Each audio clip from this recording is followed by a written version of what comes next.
Hi there, Chris here, another quick tip for you all. In this video we're going to continue our look at painting Roboute Guilliman from the Triumvirate of the Primarch box set. And as you can see here, we've already worked through most of the components of this model, and we've done the blue and the gold on this guy's armor, and so now we're going to finish off the details. For that we're going to get started with some Rakarth flesh, and basically this is for the purity seals that are adorning the model.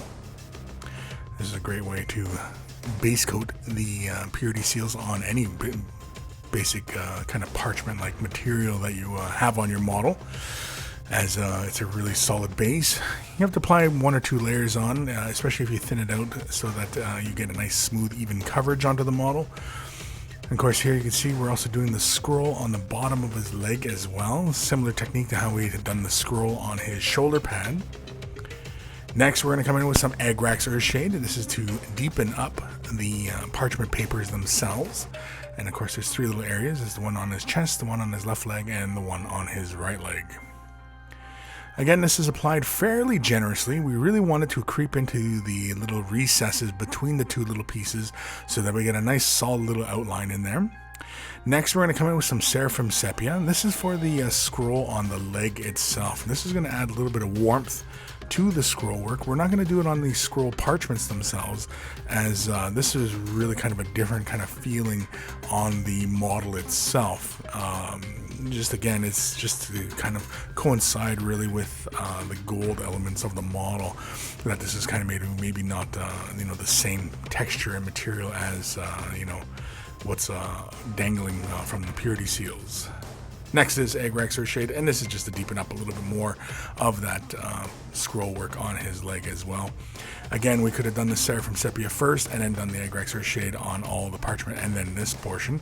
Whichever way you want to work out for you is just fine.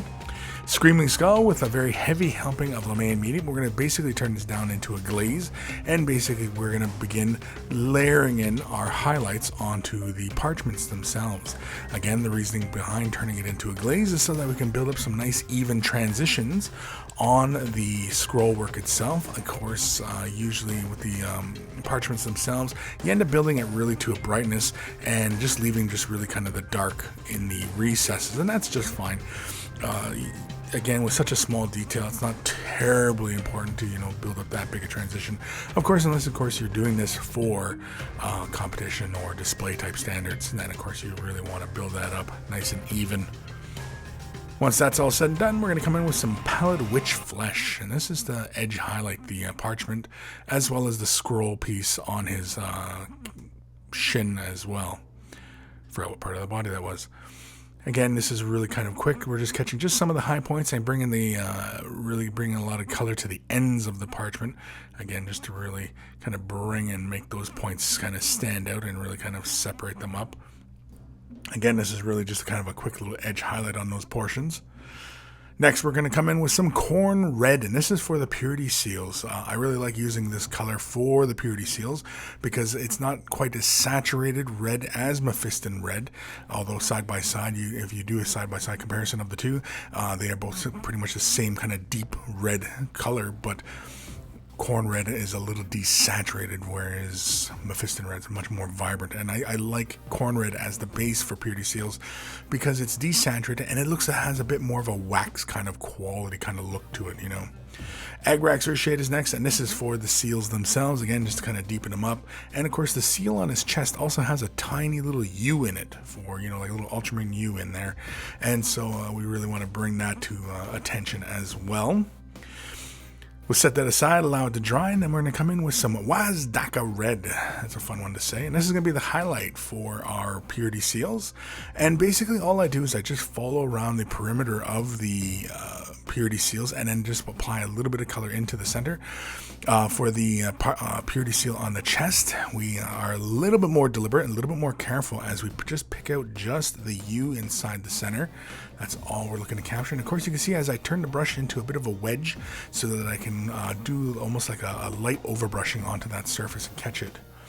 Bugman Glow is next, and this is the final little highlight for these seals, and it's just used very sparingly, really. I'm just applying it just on a couple of the high points and maybe just on one of the little bottom lip areas where light would catch. And as you can see there, again, it's really kind of dulling down really the red of these things and giving, again, more of a wax-like quality to it.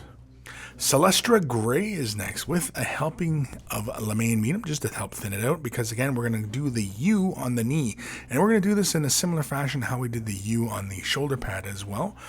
Again, because we have it thinned out, we're using our detail brush, being very, very careful as we work our way around this little section, trying to capture just the top surface.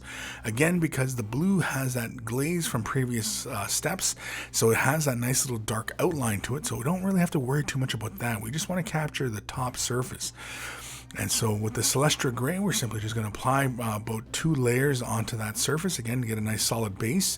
Then we're going to come in with Oathran Grey, and this is a really fun one. We're going to thin it out with a little bit of medium.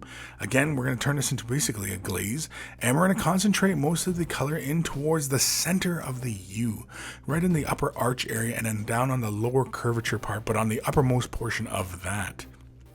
Imagine the light coming down, kind of top down. So again, we're concentrating more of that color in towards that arch where the 2 parts come closest, and in the bottom portion of the U, but the uppermost portion of that, if that even makes any sense.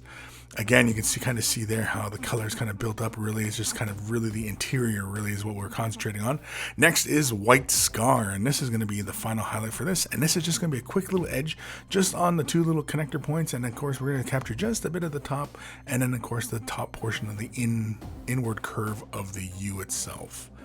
Again, just a tiny little port, but again, you can kind of almost follow around a lot of the portion of the U, but I really just wanted to bring just that really kind of central portion of the U out, as it'll give it more of a 3-dimensional kind of look. If you make any mistakes, I come in with some Altdorf Guard Blue, and I thin it out just a little bit, and I just capture just a bit of the edges where the color kind of runs over, and just reestablish, and it's a really great way to camouflage up any previous mistakes, as this is almost in between of the highlight color and the base color. It's just a great way to hide any mistakes you make. Then next we're going to come in with some White Scar. We're going to use our detail brush. You can see I've turned it into a chisel once again. Basically when I turn it into a chisel, I basically draw it through the paint, turn it 180 degrees, and draw it through the paint again, and that gives me a nice flat edge. It's like a chisel. It's like, flat edge. And basically I just run it and capture just the raised points of the surface, and I capture just that little part on his belt buckle, and that is it. That's the details. We've got even more painting tutorials in the Silver MiniWarGaming Vault. If you want to see how I assemble the rest of the Guilliman here, click on the link and sign up for a free 7-day trial. Make sure they get the Silver membership so you get access to all the painting tutorials, and you'll get instant access to over 1,000 painting tutorials already in our vault. And so thank you for watching, and happy wargaming.